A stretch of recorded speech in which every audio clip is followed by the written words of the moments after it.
Bonjour à tous.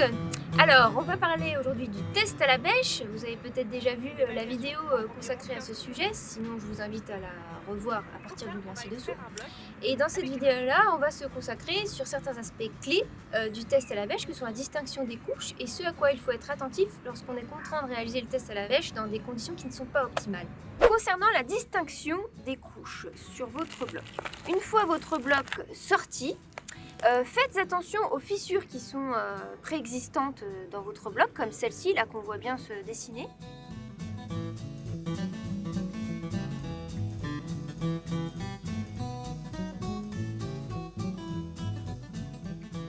Ensuite, nous vous invitons à retirer la bêche pour observer les endroits qui sont impactés par le retrait de cette bêche, comme ici.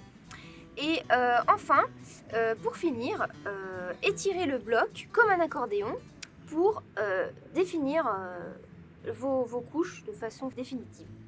Il ne faut pas avoir peur d'avoir beaucoup de couches parce qu'au mieux vous gagnez en précision et au pire, si 2 couches ont la même note, ça ne change rien à la note finale, donc vous êtes tranquille.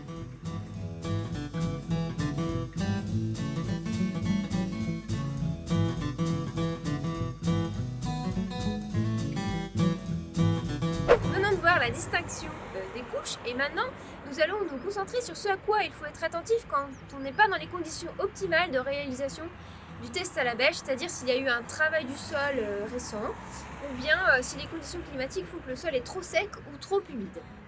Si le sol est trop humide ou trop sec, alors le critère de facilité à rompre est à éviter, puisque quand le sol est trop humide, vous allez avoir de la facilité à rompre vos agrégats, et à l'inverse, ça va être très dur quand votre sol est sec. S'il y a eu un travail du sol, vous avez certainement des agrégats de petite taille provoqués par le passage de l'outil, et donc on ne peut pas faire confiance à ce critère de taille des agrégats. Pour ces raisons, il est préconisé de se focaliser sur le critère des mottes fermées.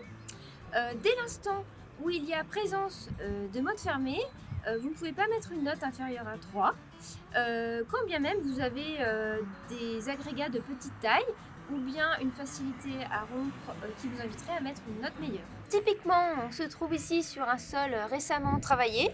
Globalement, on a beaucoup de mottes et d'agrégats arrondis de petite taille, donc on a envie de mettre une note environ de 2, mais on constate aussi la présence de mottes fermées, ce qui nous invite à mettre une note plutôt de 3.